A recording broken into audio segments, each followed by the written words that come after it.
Vespertino, radio y televisión.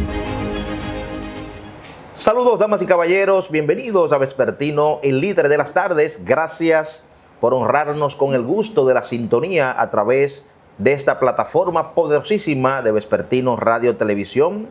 Lo dice bien, radio, televisión y redes sociales. Hoy, interesante tema, ya que se está debatiendo a nivel nacional la reforma fiscal.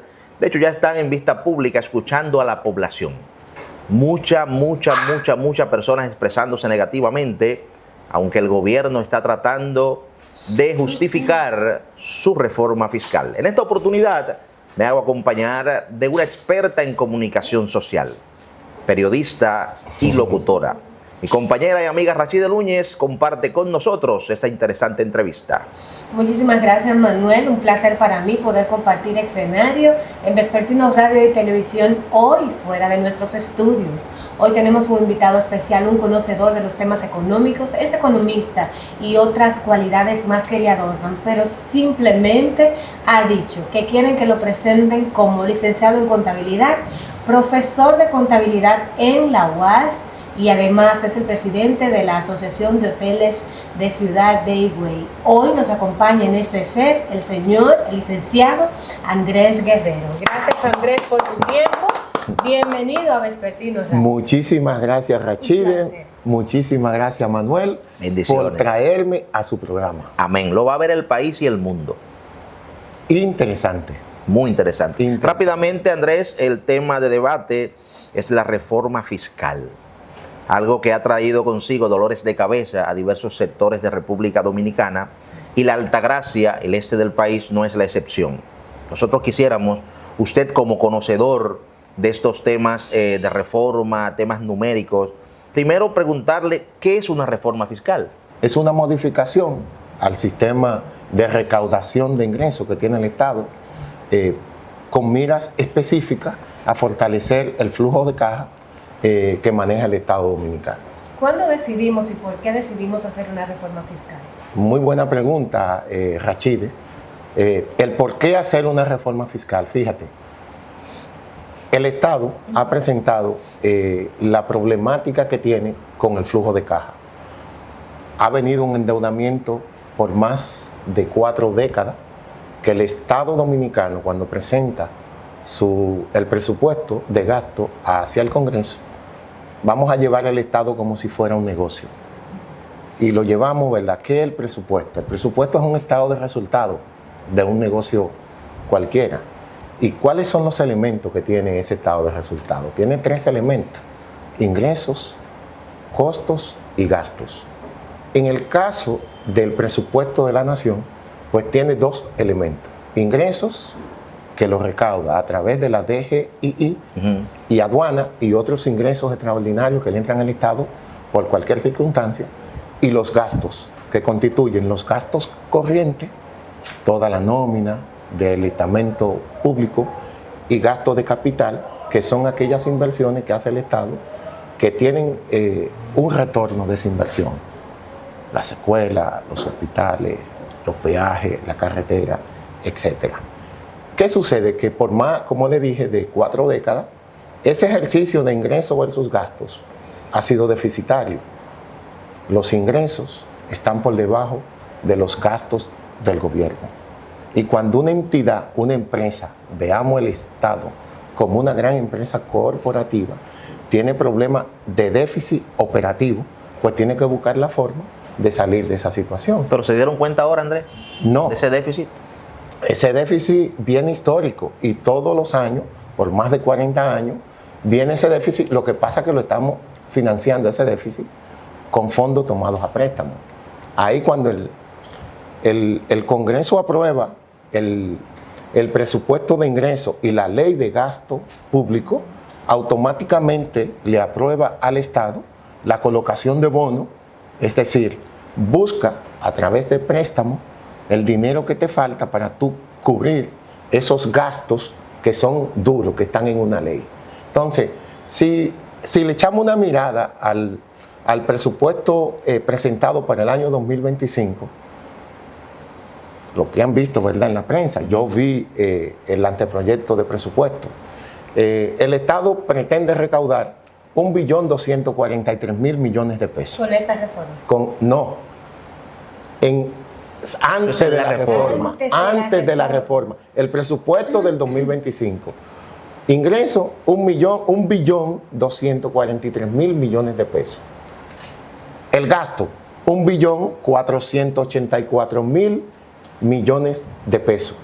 Ahí automáticamente, si hacemos una suma algebraica, vemos que tenemos un déficit de 243.000 millones de pesos para el año 2025. ¿Qué quiere decir? Que esos 243.000 millones de pesos lo tiene que financiar el Estado a través de préstamos. Si vemos el crecimiento que ha tenido los préstamos, vamos a ver en los últimos 10 años, es de comunal. De comunal. Ustedes ven cómo salen los fondos tomados a préstamo. A veces yo me río, ¿verdad? Personalmente, porque escucho muchos economistas, pero la deuda del Estado con relación al PIB ha disminuido. Eso es una realidad, porque el PIB, el PIB dominicano ha crecido. Y si sacamos ese coeficiente, es una realidad. Con relación al PIB, la deuda ha disminuido. Pero cuando tú lo mides en valor absoluto, el monto de la deuda ha crecido exponencialmente. ¿Y por qué se da esto? Porque si uno ha crecido, uno entiende que ayuda al otro a bajar. Mira, muy buena pregunta, pero yo conozco un economista, Milton Friedman, que decía, primero, él tiene dos frases que a mí me gusta mucho utilizarlas. No hay desayuno gratis, no sé si ustedes la han escuchado. Y la otra que él decía era que cuando el crecimiento de los pueblos se financia con fondos tomados a préstamo, ese crecimiento no es sostenible. Y aquí tenemos una realidad. El crecimiento que ha tenido la deuda de la República Dominicana no es sostenible para los recaudos que está teniendo el país. ¿Qué quiere decir esto?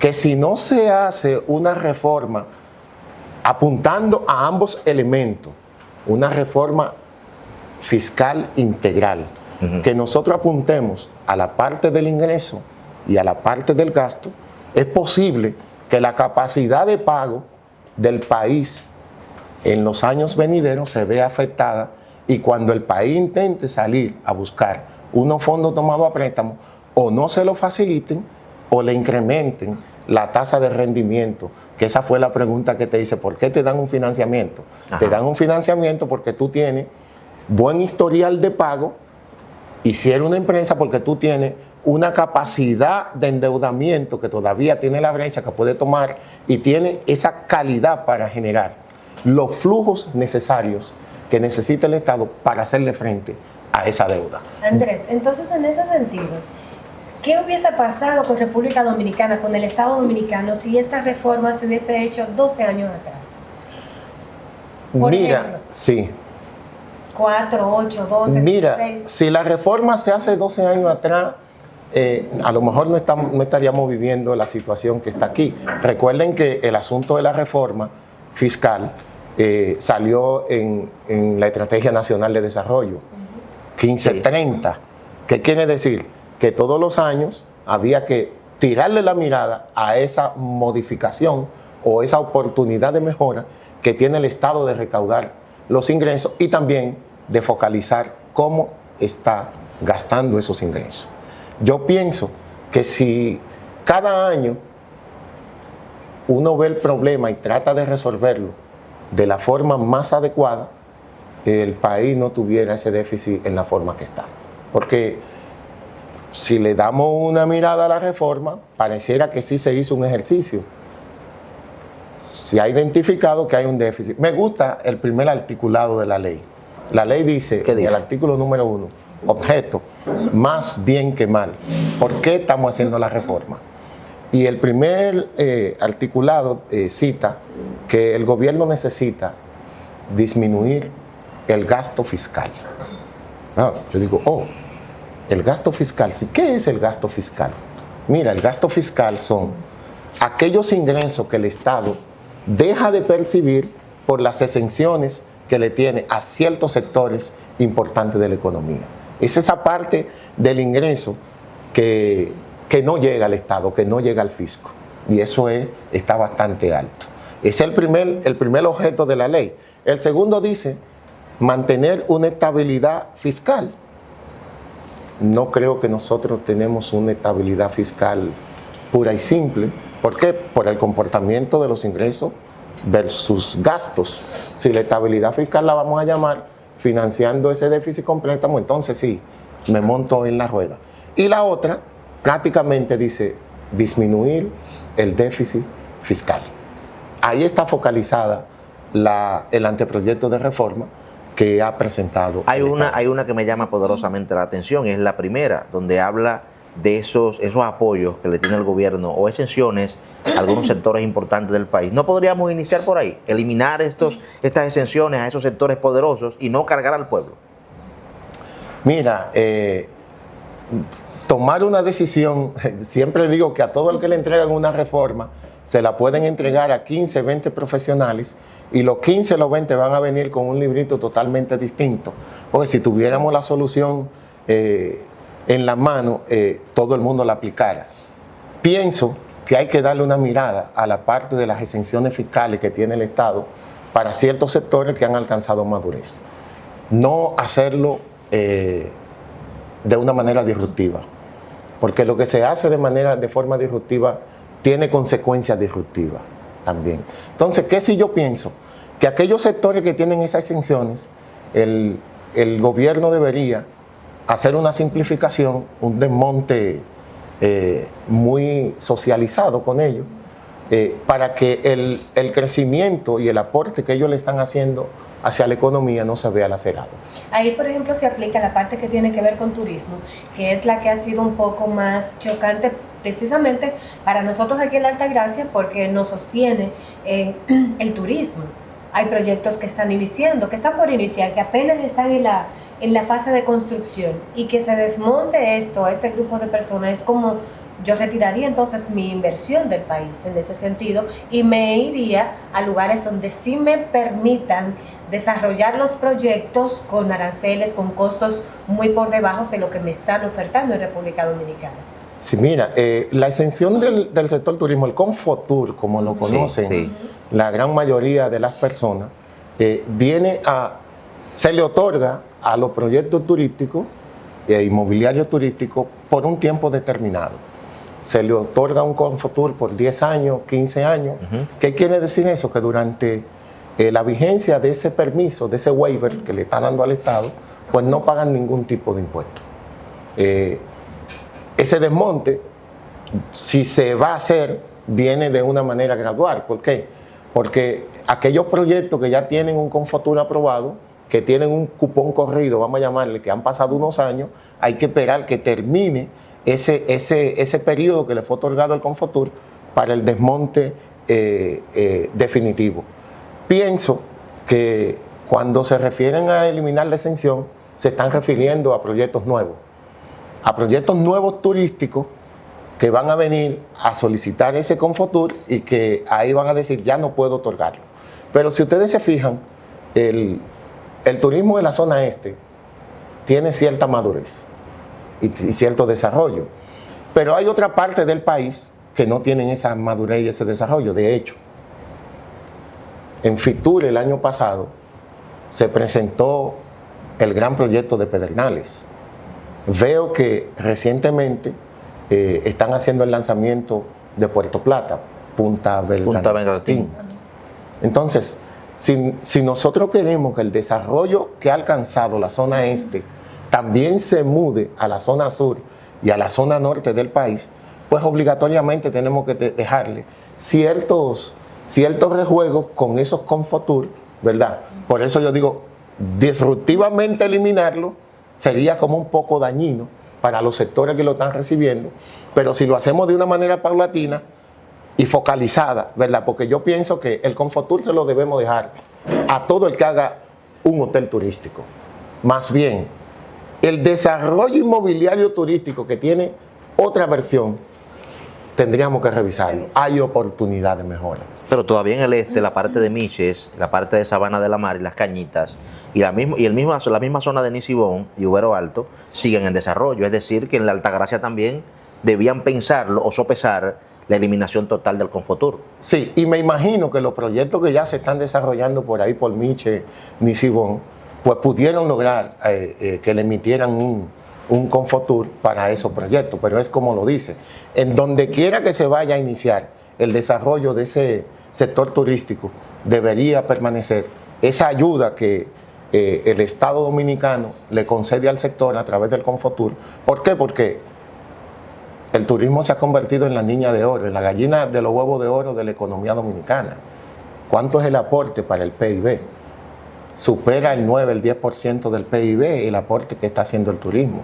Entonces, si disruptivamente le llevamos esa colaboración que el Estado le está dando hacia el turismo, creo que va a tener un efecto importante que deberíamos sopesarlo y buscar otras oportunidades de mejora en ese sector. Andrés Guerrero, abogado, licenciado en contabilidad y maestro de la Universidad Autónoma de Santo Domingo. Según lo expuesto por usted, entonces, ¿es importante la reforma fiscal en este momento? Muy buena pregunta. Yo diría que no importante, es necesaria y obligatoria. De hecho, me atrevo a decir que el alcance que ha tenido este anteproyecto de reforma está corto. Porque si le presento que el déficit del año 2025 del presupuesto son 243,000 millones de pesos, y lo que con esta reforma está buscando el Estado son 1.5 del PIB, 122,000 millones de pesos, pues entonces el problema no se está solucionando.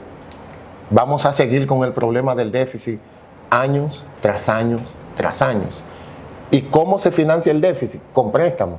Entonces, quiere decir que vamos a tener que continuar buscando fondos prestados para cubrir esa parte de los recursos que nos quedan. En ese sentido, Andrés, como sería insuficiente aún con la reforma fiscal generar ese dinero para cubrir las deudas, ¿qué aplicaría por incluir en la reforma para que por lo menos se equilibrara y saliéramos a la par? Pudiéramos recaudar ese déficit que tenemos, ponerlo a la par y que el país pudiera marchar con menos préstamos. Mira, nos metimos en el detalle en la reforma. La reforma tiene muchos articulados, el Estado lo presentó en 4 ejes principales y hay algunas decisiones que afectan e impactan a personas físicas y a personas jurídicas. Ustedes han visto, como lo he visto yo en los medios, que la gente dice, mira, a la persona física, ¿cómo le va a afectar? Ah, mira, las personas físicas no van a pagar el famoso anticipo, tampoco lo van a pagar las pequeñas empresas. Voy a poner un ojo en las medianas empresas, que en el articulado señala que van a ponerle el anticipo en función del 40% de los ingresos brutos. Fíjense cómo yo me he ido al estado de resultados siempre. El estado de resultados de una empresa va asociado ingresos menos los costos, menos los gastos administrativos para poder tener una rentabilidad que si la observamos en las grandes empresas está entre un 7, un 10, un 12%. Y aquí me están hablando que van a grabar un 40% del ingreso bruto. Bueno, yo me sentiría como más identificado desde el punto de vista de la contabilidad si me dijeran, vamos a grabar el 40% del ingreso bruto para fines de anticipo, pero también le vamos a considerar el 40% de los costos y el 40% de los gastos. Y lo que quede de ahí es lo que yo le voy a aplicar en el anticipo. Sería como razonable. ¿Tú ves? Pero seguimos viendo los puntos que toca esa reforma. Dice, mira, con relación a los asalariados, le vamos a fijar una exención que tengo que decirle a ustedes.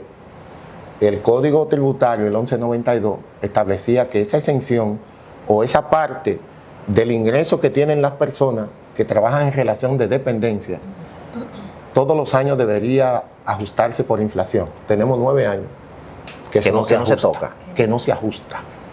Ahora comienza la reforma con unos 416,000 pesos, me parece, exento. ¿Qué quiere decir eso? Que las personas que ganan 416,000 pesos al año, si lo dividimos entre 12, eso da unos 32, 34,000 pesos. Esos 34,000 pesos estarían exentos. Y después entra una escala que comienza en el 15, 20, 25 y ahora a los que ganan más de 200,000 pesos al mes le llega hasta el 27%. No es mucho. No es una carga. No, yo diría que si real y efectivamente se le está aplicando a la ganancia neta que tienen las personas, no es una carga.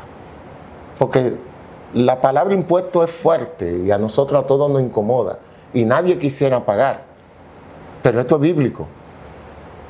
Cuando en Lucas, en la Biblia, le dicen al Señor, es lícito pagar impuestos.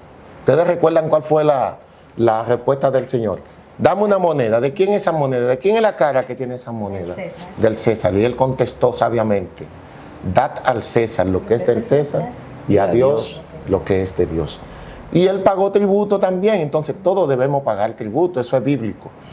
Ahora, nosotros tenemos que velar en cómo se están gastando los tributos que nosotros pagamos.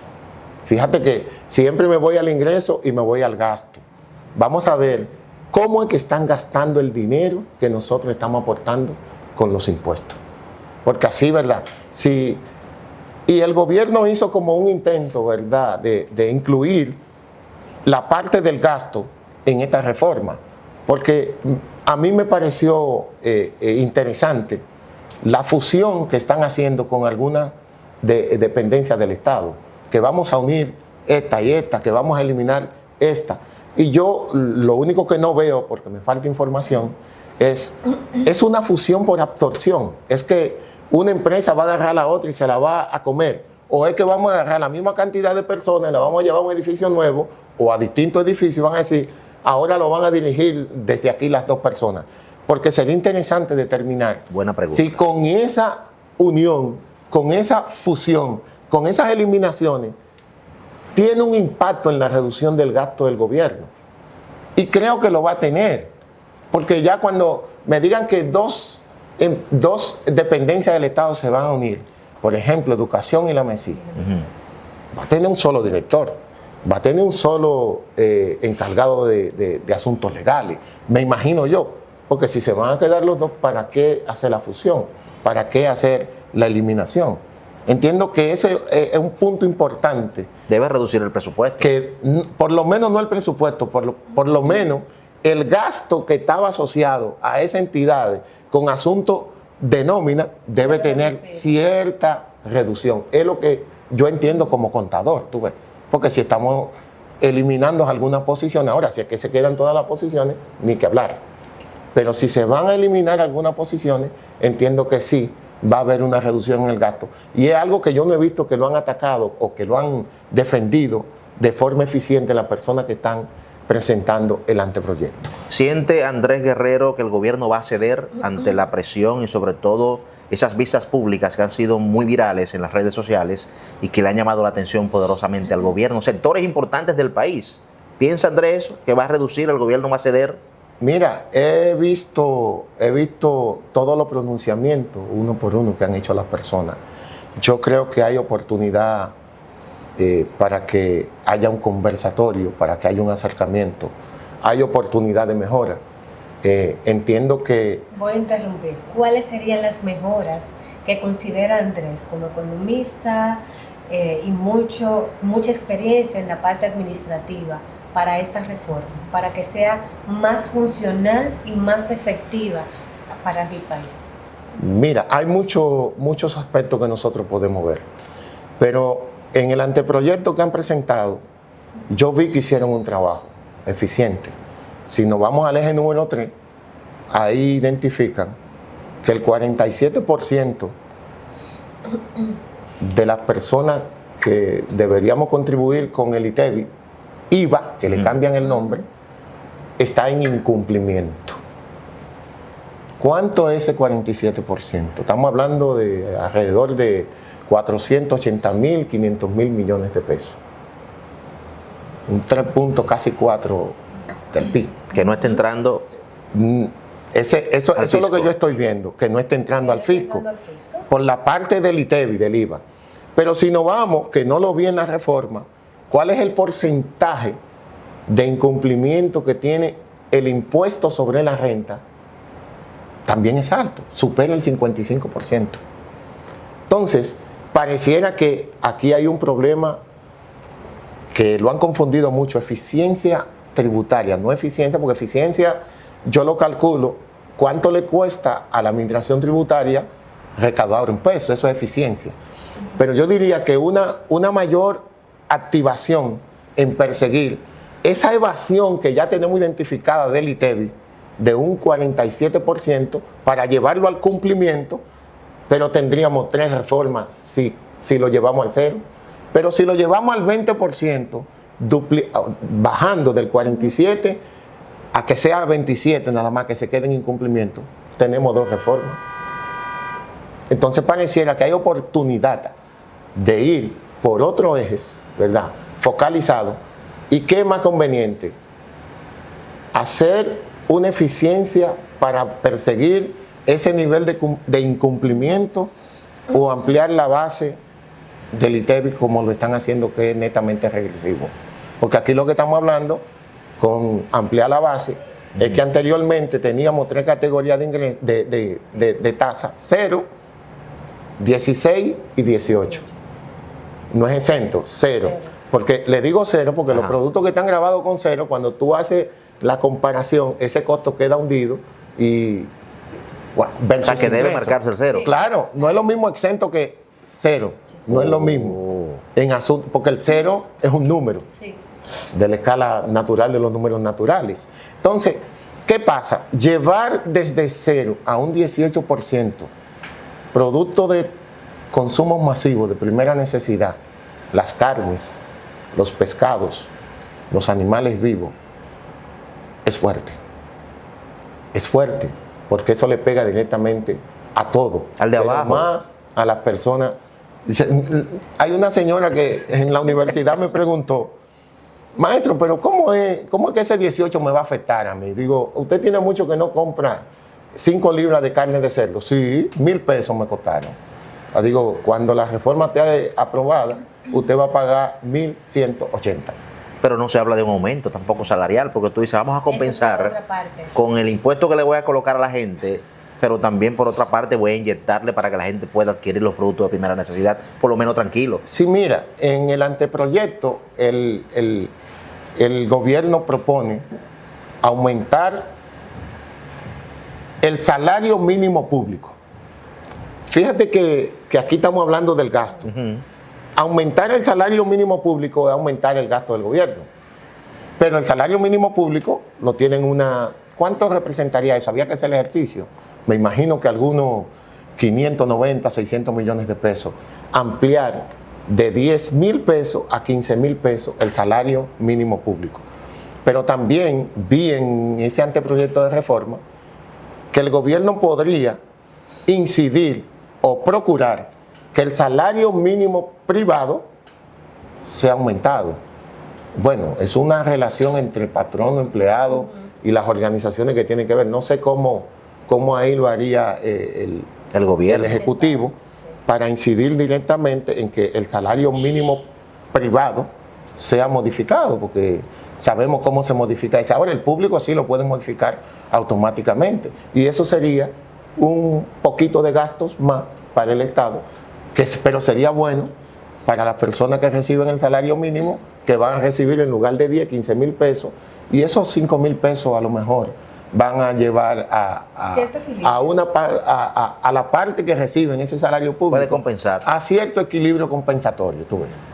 Por ejemplo, Andrés, hablando del ITEVIS, la gente entiende ITEVIS porque ya tenemos mucho tiempo tratándolo, pero ahora hay un cambio, llega un IVA. Y la gente dice, pero que es lo mismo, porque ni siquiera hubo un aumento de un 18%. ¿Con qué se come esto? ¿IVA, ITEVIS? ¿Qué es esto? Mira, ITEVIS nada más se llamaba aquí, que era ITEVIS cuando salió en aquel momento.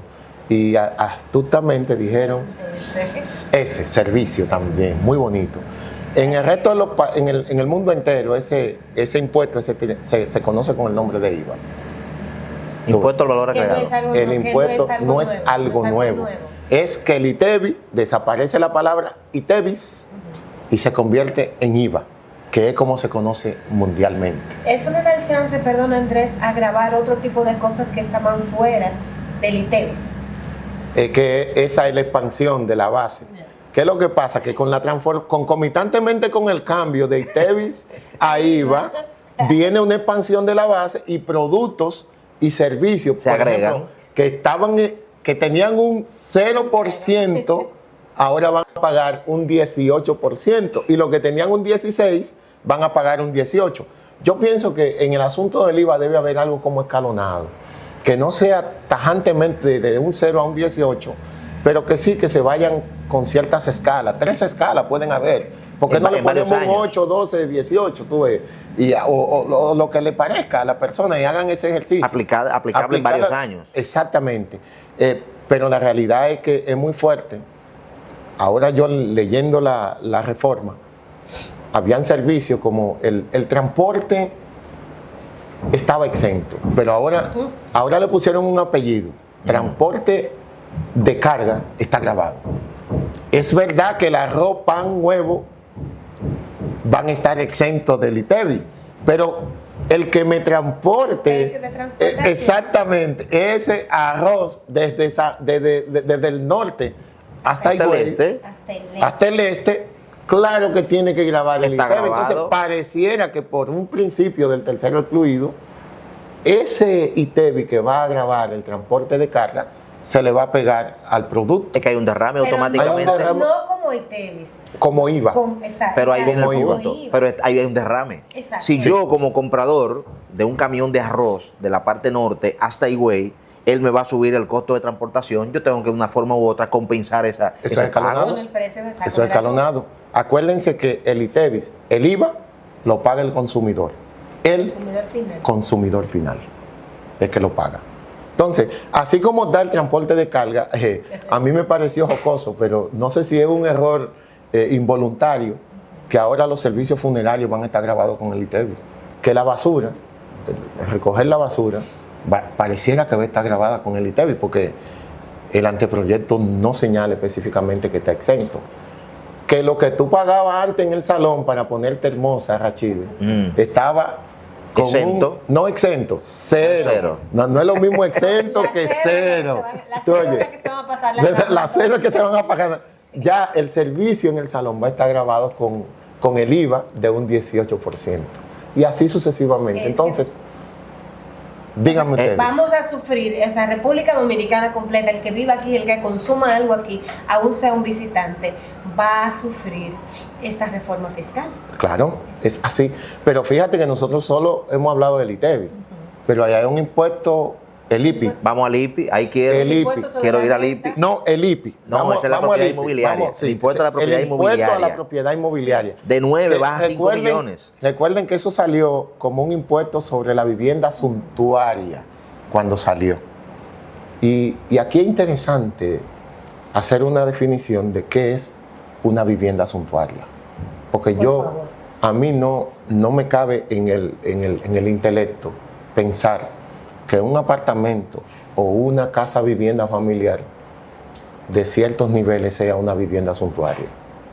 Hay que como ponerle un hincapié a qué es lo que es suntuaria. ¿Tú ves? Ahora se llama IPI. El IPI tiene una transformación extraordinaria. Ahora mismo, actualmente, como está la ley, tenemos un monto exento del pago del IPI de 9.800.000 pesos. ¿Qué quiere decir eso? Que si yo tengo un apartamento que vale 10 millones de pesos, solo voy a pagar por el monto que excede los 9.800.000 pesos, un 1%. En la propuesta de modernización fiscal, están bajando ese monto de 9.800.000 a 5.200.000. Estamos hablando de 4.800.000 más, hablando en términos redondos. Sí. ¿Qué significa eso? Que la persona que tenía ese apartamento ahora va a pagar de entrada 48.000 pesos de impuesto anual. Pero ahí, a pesar de que en el anteproyecto tienen cuánto va a recaudar el Estado con esa modificación, hay algo que no he visto que le han dado mucha importancia, y ahí tenemos que tener mucho cuidado. Que en el anteproyecto, cuando lo presentaron, decía que como el IPI es una recaudación segura, porque el inmueble está ahí, era el momento adecuado para hacer una actualización de la base imponible. Eso cayó como la letrecita chiquita de los contratos de adhesión que nadie los lee, tú ves. ¿Qué es actualizar la base imponible del IPI? Es que Si tú compraste, Rachid, un apartamento hace 7 años y ese apartamento te costó 7 millones de pesos, con el fortuito cambiar de los tiempos, ese apartamento ha adquirido una plusvalía y ahora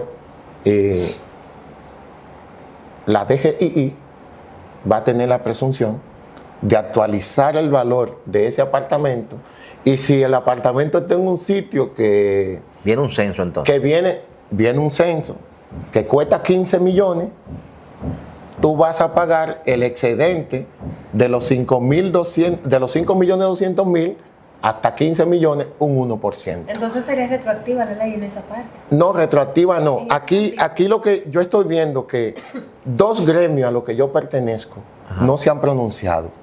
El Instituto de Contadores Públicos Autorizados y el Instituto de Auditores Internos y Externos deberían levantar una bandera. ¿Por qué? Cuidado si me entienden. Porque aquí, bueno, yo entiendo que sí, que lo entiende, porque aquí se está enfrentando el ordenamiento jurídico de la contabilidad, lo que establecieron los principios de contabilidad y lo que establecen las normas internacionales de información financiera, es preservar el costo histórico. El costo histórico dice que hay que mantenerlo, pero cuando le damos la presunción a la DGII para que esa base imponible de un edificio, con el terreno incluido, me lo valore y me lo lleve al valor actual y me ponga a pagar con la agravante de que la gran mayoría de las personas que tienen un apartamento, una casa vivienda, se la deben al banco. Sí. No, ellos no son los dueños. Es más, yo me atrevo a decir que el IPI debería pagarlo los bancos, porque esa casa no es mía. Yo se lo debo al banco. Al final son los dueños. Ellos son los dueños. Tienen una hipoteca ahí que si yo incumplo el pago de ella, me la quitan. Es decir, Andrés, que la aplicación de este IPI tendría el propietario de la residencia, del solar, de la edificación, que pagar ese excedente anual, todos los años. Todos los años, pero no solo, tú tienes, por ejemplo, 2 apartamentos que Dios te ha ayudado. No es que tú vas a tener esa exención por cada inmueble, es por uno solo, con todo tu patrimonio sumado. Si tú tienes un apartamento que vale 5, uno que vale 7, ya son 12, uno que vale 10, son 22, te bajan 5.200.000 y por el excedente completo tú tienes que pagar el 1%. O sea, no de forma individual, sino globalizada. Es así. Ese patrimonio no es mío, entonces. Pero ese patrimonio del Estado, del gobierno. Bueno, yo estoy pagando. Pero que el inversionista principal de todas las empresas y todas las personas es la DGII. Cobra de un 15 a un 27 de todo lo que se ganan las personas físicas y un 25, un 27 de lo que se ganan las empresas. ¿Es así? Es el inversionista principal de todos nosotros. Sí, pero esa señora que construyeron una casa con esfuerzo y que tienen 30 años viviendo ahí, esta zona se convirtió en una zona ya movida, comercial, y aumentó la plusvalía. Ellos van a tener entonces ahora que decantillarse, como dicen en mi campo, de aprobarse, de ese dinero. De aprobarse la reforma como está, sí. Pero entiendo que ese otro de los puntos sensitivos. Fíjate que cuando comenzamos a hablar de la reforma, yo te decía, esto no es un asunto de economista, esto es un asunto financiero con gran impacto en la sociedad. Ese es uno de los elementos de lo que le impacta directamente a la ciudadanía, y yo creo que debe tener una oportunidad de mejora. Pero ese IPI, a pesar de que hay propietarios de viviendas, como dicen, personas que son de escasos recursos, que han construido, por la gracia de Dios, su casa, ¿aplica más para qué porcentaje de la población, Andrés? Porque aquí hay personas que tienen casas que no cuestan 2 millones de pesos, por ejemplo. Bueno, déjame decirte... ¿A clase media, clase alta, a los trabajadores públicos, a los privados? O sea, ¿cuál sería el rango? No, déjame decirte que... Sí, hay rango. Que hay un monto establecido de cuánto va a recaudar el Estado con la reforma, con el IPI. Pero yo no podría decirte a quién va a afectar, porque cuando me dicen que van a actualizar la base imponible, eso quiere decir que se van a revalorizar, que se le va a dar un valor nuevo a cada una de esas casas, y yo te puedo decir que todas las casas que pasen de 5.200.000, si se aprueba la reforma como está, tiene Todas. que pagar sobre el Ahí es donde excedente. yo entro con mi pregunta. ¿Qué se tomará en cuenta para dar este valor? ¿Quién será el veedor de eso? No. ¿Quién estará al frente? ¿Quién va a determinar? ¿Qué organismo? Nos determinaría falta eso? información. Nos falta información. Hasta ahora, lo que he leído dice que la DGII va a actualizar la base, pero entiendo que Invivienda, otros estamentos deberían Ya vimos. deberían hacer una valoración actual si se va a ampliar la base, que yo digo, la norma te permite hacer una revaluación de activos y ese excedente, si tú no lo distribuyes, porque tú no, haciendo la revaloración, tú no has ganado nada. Tú ganas cuando vendes. Sí. O sea, yo estoy de acuerdo con que te graben el excedente, pero si tú vas a disponer ese inmueble, tú lo tienes registrado en un monto X y tú lo vas a vender por un monto mucho mayor de ahí, entonces tú deberías pagar por el excedente y la ganancia de capital. Pero no que te lleven el valor y te le hagan una revaluación, que amplíen la base imponible de tu vivienda, sin ni siquiera tú saber quién te hizo la tasación. Uno se lleva mucha sorpresa trabajando con eso me tasaciones, refiero. porque los tasadores tienen principios y siguen principios, pero no deja de ser una estimación. Porque hay gente que me dicen, ¿cuánto vale esa casa? De acuerdo al mercado. ¿Qué es el valor del mercado? El valor del mercado es el precio al que se ponen de acuerdo un comprador y un vendedor. Es el valor del mercado. Y yo siempre refería que en una ocasión nosotros teníamos muchos farallones en una entidad donde yo trabajaba. Y me decían, ¿cuál es el valor del mercado de los farallones? Era cero, porque nadie quería comprar un farallón. Entonces hay que tener cuidado cuando estamos hablando de una evaluación, de una tasación. ¿Cómo es que se va a hacer? Falta información, es lo que yo digo. Mire, hay otro impuesto también que se va a ver afectado de aprobarse la reforma como tal, y es el impuesto sobre la renta. Principalmente a la gente que maneja volúmenes, que produce volúmenes de dinero, el cierre de año fiscal. ¿Cómo afectaría a las empresas, a las medianas, digámoslo de esta forma, desde la mediana hacia arriba? Porque las pequeñas quizás no muevan ese volumen de dinero que se pretenda grabar de ahí en adelante. Aquí hay que hacer una separación. Primero, el impuesto sobre la renta sobre la persona física, el impuesto sobre la renta sobre las personas Jurídicas. Sobre la persona física, ahorita hicimos un introito, hablamos cuál era el monto exento y cómo iba la escala. Algo nuevo que sale en la persona física es que el que gane más de 52,000 pesos, más que poco, tiene que hacer una declaración jurada de renta. Sí, una declaración jurada cada año. Eso es chocante. ¿Por qué? No, y la gente dice, he escuchado muchas personas, pero ¿cómo va a ser? No, la DGI lo va a preparar. ¿Cómo que la DGI con los ingresos que tiene y lo único que te va a mandar para que tú digas, sí, esa es mi renta bruta? Con eso hay que tener mucho ojo. ¿Por qué? Porque hay muchas personas que tienen ingresos que a lo mejor por desconocimiento no se lo están reportando a la renta. Entonces, cuando te hablan de una declaración jurada de renta, eso tiene una obligación, una formalidad de presentación, pero también tiene una responsabilidad de parte de la persona que está haciendo la declaración jurada. ¿Por qué? Porque si en una fiscalización a persona física se entiende que hay unos ingresos que la persona, a pesar de que le dijeron, esos son tus ingresos, dijo que sí, pareciera que la persona está cometiendo un delito tributario. Pero recuerden que el delito tributario fue incluido hasta en la ley de lavado como un delito precedente. Y eso puede tener consecuencias futuras. Que el impacto no se ha medido, no se ha medido, porque ¿a cuántas personas va? El 87% de la persona trabaja bajo relación de dependencia. Sí.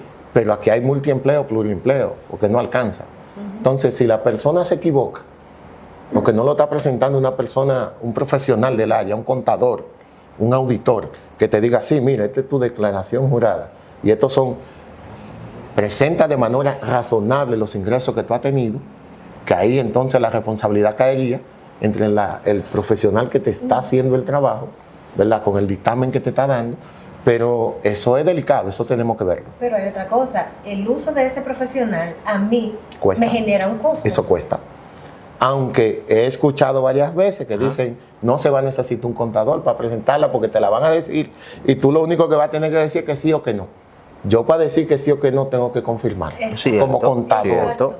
A mí me gusta. Debo pagar un profesional. Y nosotros como periodistas también tendríamos esa precaución, pero la gente que no quizás no maneja el tema contable puede caer, como tú dices, en la categoría de que está cometiendo un delito tributario sin saber. Eso es correcto. Sin saber. Entonces, fíjate, por la parte de las empresas, de las personas jurídicas, veo que la reforma tiene algunas mejoras.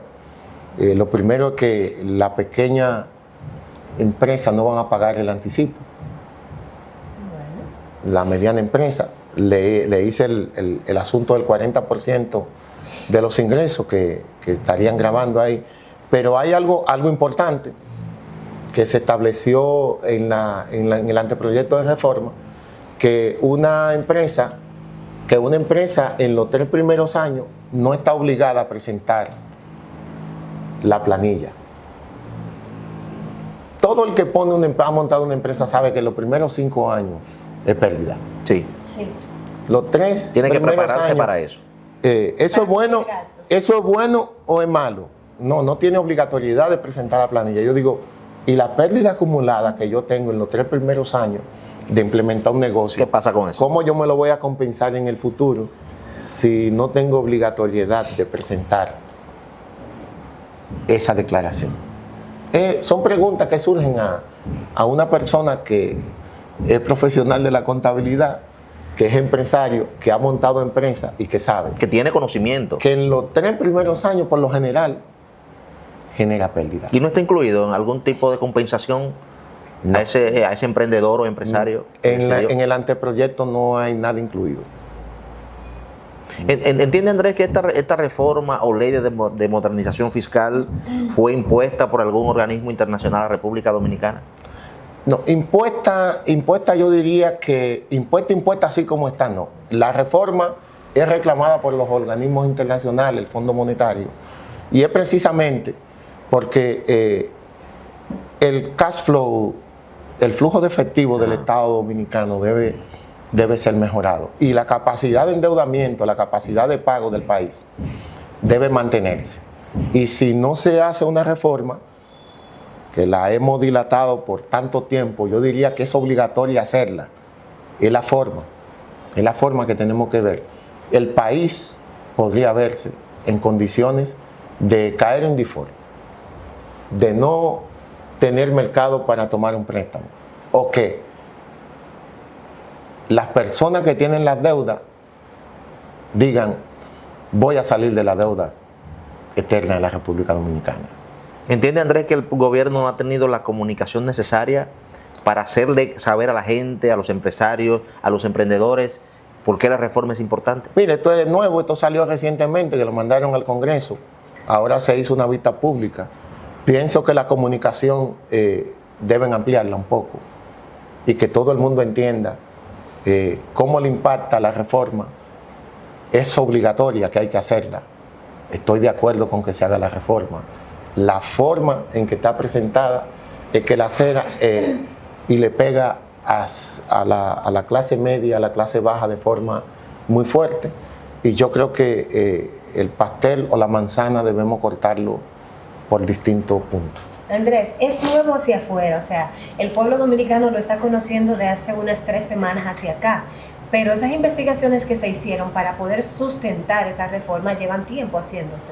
O sea, ¿crees tú que si el rango de comunicación hacia la población en sentido general hubiese sido más explícito, con mayor tiempo, la receptividad hubiese sido diferente?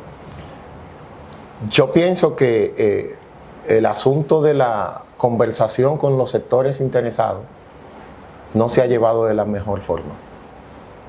Hay oportunidad de mejora en esa comunicación. De hecho, ustedes ven que todos los sectores fueron a la vista pública a quejarse.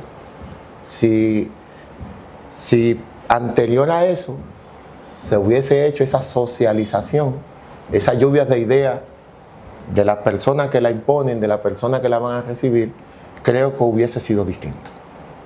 Hubiese sido distinto. La aceptación de la reforma hacia la población. Y si esos sectores, ya una pregunta medio buscapié, todos dicen, nosotros le vamos a arrancar el juego al Estado porque no estamos de acuerdo con esto, ¿qué pasaría con la economía dominicana? Es una pregunta muy fuerte. Yo creo que cosas así no puede pasar, tú ves, porque nosotros tenemos un país que está en crecimiento, que es un país que debemos decir, la República Dominicana lo tiene todo. Y eso no puede pasar bajo ninguna circunstancia. De hecho, creo que no es peleando que se resuelven las cosas, es conversando, negociando, porque en una negociación es un efecto de ganar-ganar. Es que ganemos todos, que salga ganancioso el Estado, que pueda mejorar la caja chica del Estado, su flujo de efectivo, que salgan gananciosos la ciudadanía y que no tengamos que irnos a algo tan disruptivo de vamos a paralizar la economía. Gracias, Andrés. Andrés, muchísimas gracias por este tiempo. Siempre en disposición de venir a conversar con ustedes. Gracias. Nosotros pues agradecemos al licenciado Andrés Guerrero por haber compartido con nosotros Vespertino Radio y Televisión, siempre pensando en nuestro público para orientarlos sobre los principales temas que se debaten en República Dominicana. Muchísimas gracias.